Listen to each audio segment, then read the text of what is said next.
What is going on, Metaverse? I've heard lots of discussion in the past few weeks about the fact that Web3 gaming NFTs don't provide true asset ownership. Now, this is often accompanied by the hot take that an NFT is really just a virtual receipt pointing to a centralized server. As is often the case, there's always some truth to a discussion like this when it becomes mainstream, but it's often the case that the truth is actually more nuanced than the hot take version. So, let's dive into this and see what Annie knows about NFT ownership in gaming. Depending on which theory you ascribe to, there are anywhere between 3 and 12 different elements of property ownership that exist. In the larger list, though, it's often the case that some of those are really subsets of one of the primary rights. So today, I'm going to give you a list of what I believe are 6 reasonable rights for virtual assets that we can base our discussion around. Here are the primary types of ownership. First, the right of possession, the right of use, the right to lease, the right to exclude, the right to transfer. Lastly, let's talk about the right to collateralize. When someone says that a Web3 game or NFT doesn't provide ownership, it's usually because they're looking at a different right, a specific element of ownership, and often that's true. It's also the case that NFTs provide some other elements of ownership that Web2 does not. And so, again, the overall totality of the situation is some cases Web3 is very clearly superior to Web2, in no cases is it worse than Web2 gaming ownership. So, which of these does Web3 gaming actually address? As always, this is going to vary to some degree based on the specific game and project and the technology that's being used, which blockchain, which NFTs, what's the smart contract look like. So this comparison is going to be based on a very broad strokes view at the overall space. My comparison class is going to be a typical Web2 game versus what a typical Web3 gaming NFT is going to do and what it's not going to do.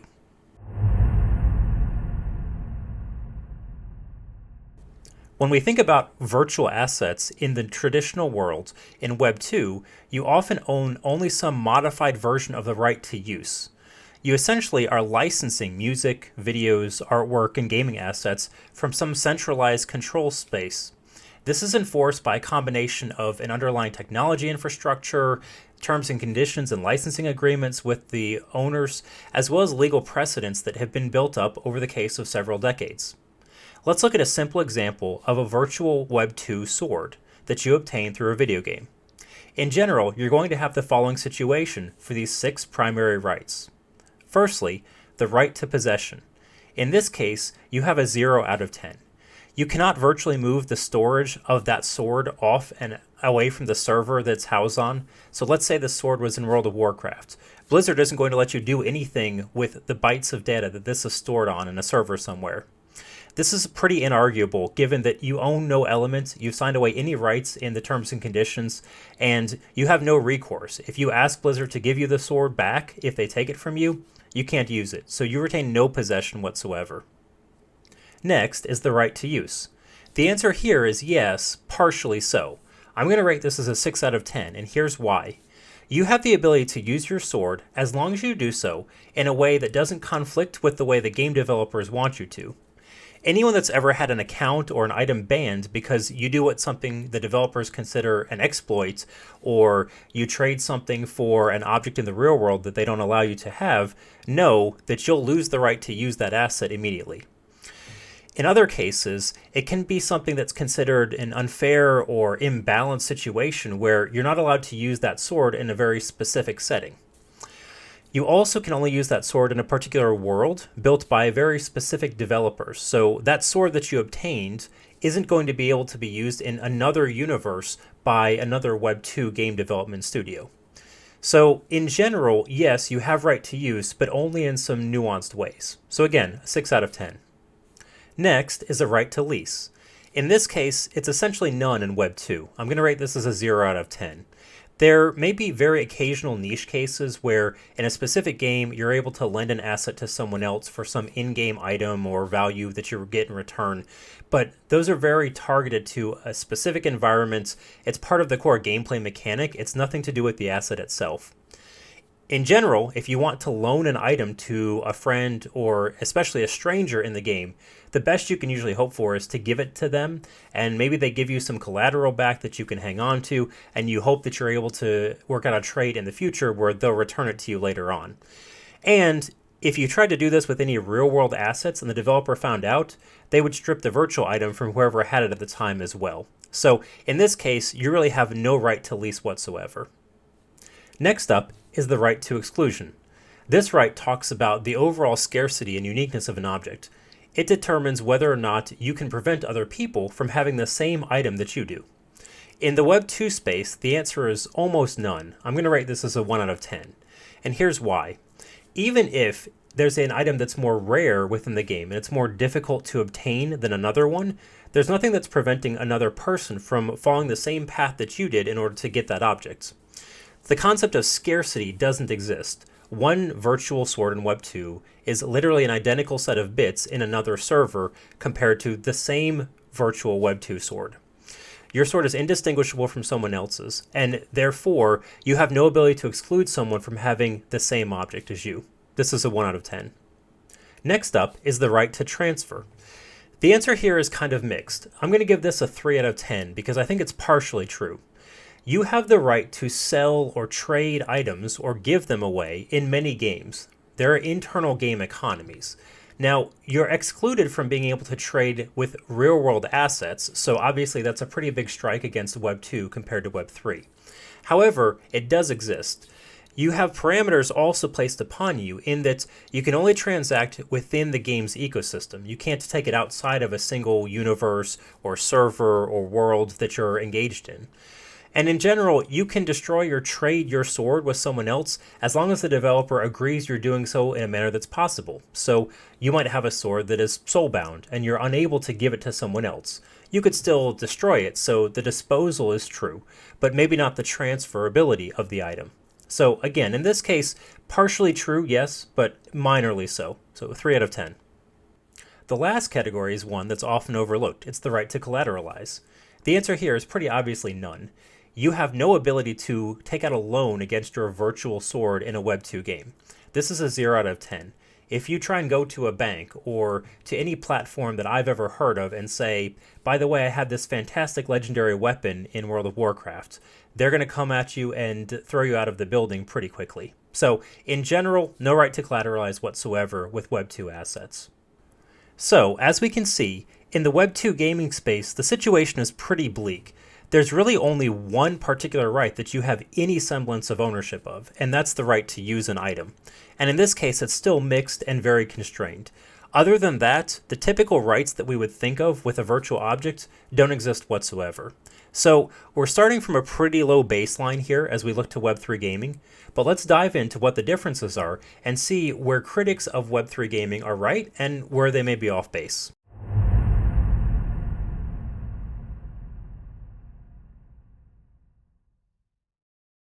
So, let's start first with the right to possession. The answer here is mixed. With most NFTs today, it's true that the NFT itself is more like a pointer or an address to a particular virtual object that's housed on a centralized server somewhere. It's generally not yet efficient to house the entirety of the NFT's code on the blockchain. Will it be in the future? Maybe. We're not sure. Technology is going to have to evolve further for us to decide if that's the case. It's likely the fact, though, that it will still be inefficient in the future. So it's too early to really decide whether this is going to be true or not. So you might argue that this is a no because the object is still on someone else's server and they can therefore close it down. That is partially true.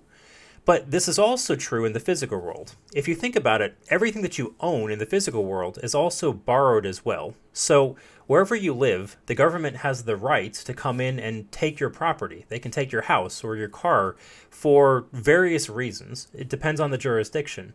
But at the end of the day, there are always some limitations. Most societies depend on some combination of either social contracts or the idea of mutually assured destruction concepts that keep that from happening on a regular basis.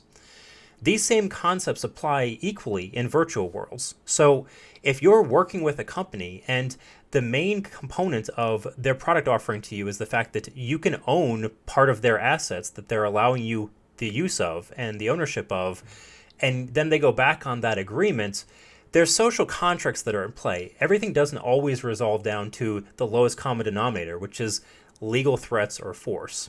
And so in this case, it's probably going to be true that many gaming companies are going to have court cases in the future, but beginning with the fact that they've already promised that you have some ownership of your assets, this is going to be a strong argument in the favor of litigation that's going to be in favor of the gamer as opposed to the company. So while we've got to be careful about terms and conditions of specific projects, in general, the preponderance is going to be in favor of more ownership than a typical Web 2 project. That said, there's technically still no major difference in most of these cases than in Web 3 gaming. So I'm going to rate this one as a 5 out of 10. Next up, the right to use is similar to Web 2 assets with two major caveats. You can, of course, use the item in-game in the same way as you can in a Web 3 game.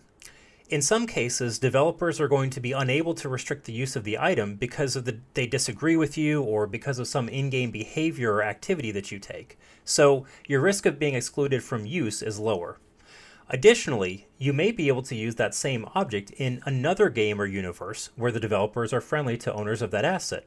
We see numerous examples of this already in NFT projects, where a particular NFT is ported into a different universe and is able to be used by a brand new set of developers that want to appeal or target the customers and owners of that asset.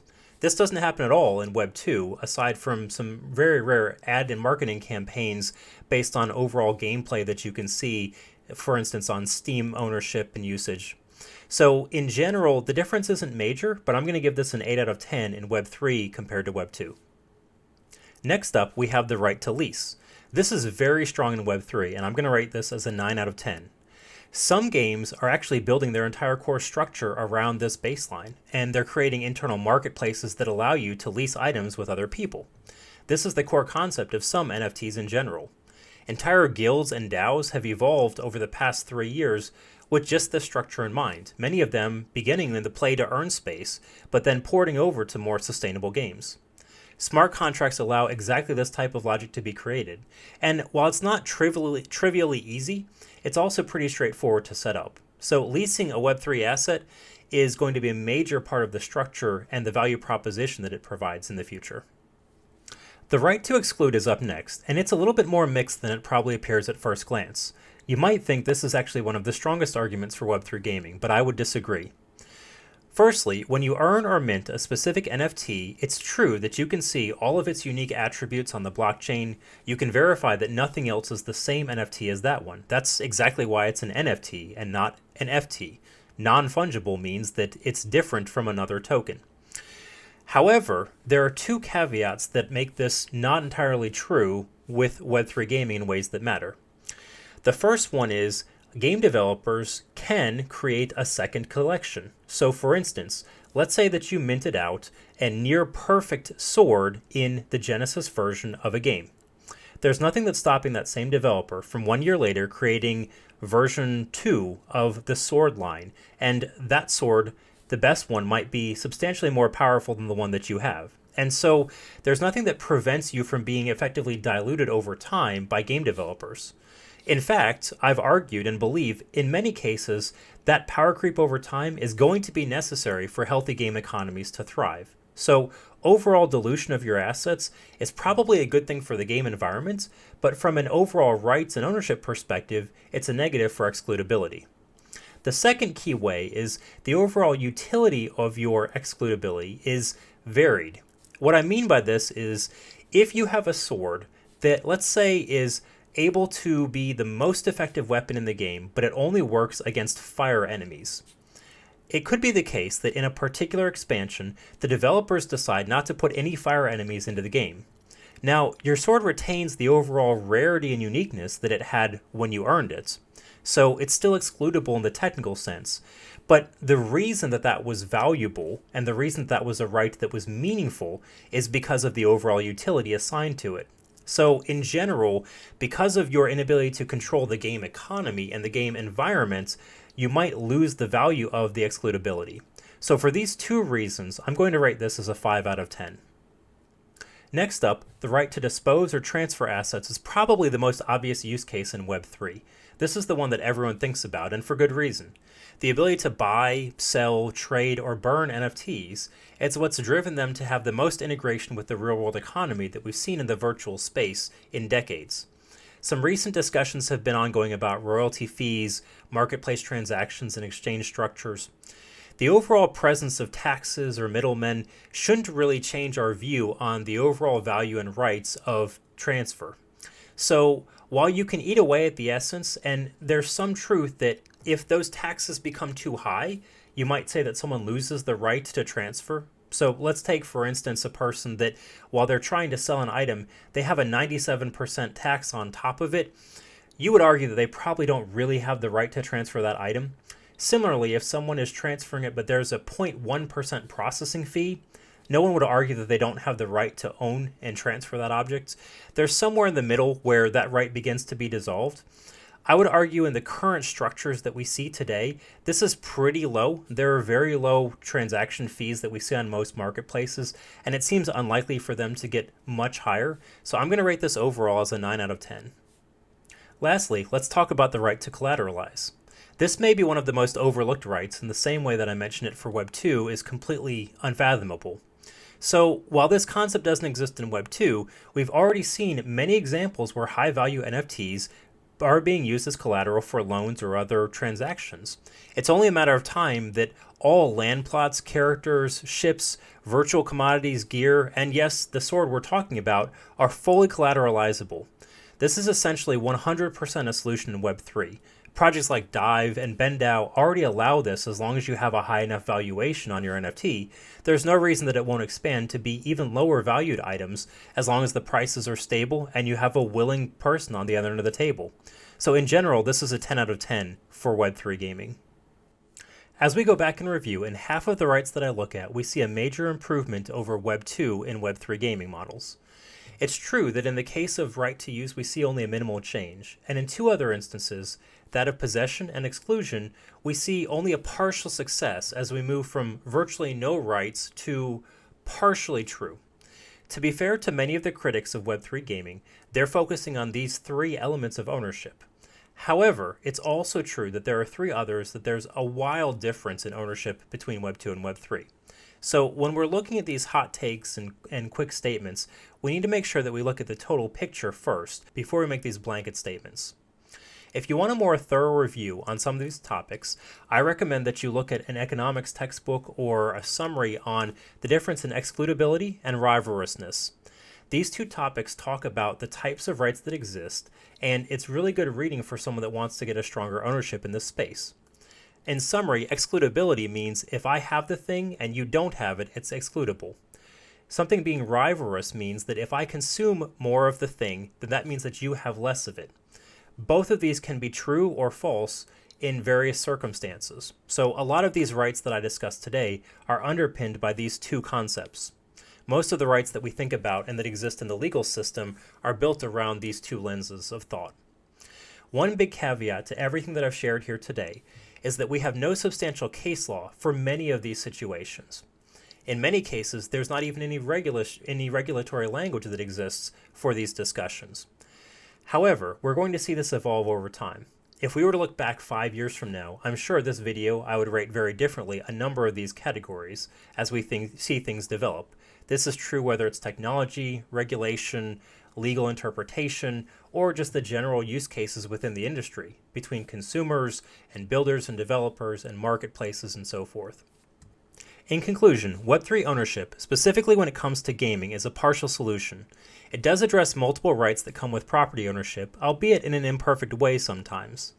However, keep in mind that the current mess of virtual property ownership that we have today has taken over 40 years to develop, and it's taken hundreds of trillions of dollars to keep these digital property rights in a way that's so convoluted that it makes no sense.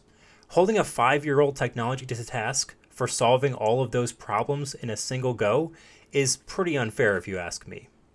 Like any newly established framework for human and technical interaction, there are going to be many changes that are needed over time. It's helpful for people to create transparency in the industry for what the technology can and can't do, And so I encourage more people to engage and have constructive discussions about this space. But I also advocate for people to be fair and look at the overall picture before they make blanket statements. The industry certainly has a way to go forward, but I look forward to continuing to work to push the space in the right direction together with you. And now you know what Annie knows about NFT ownership in gaming.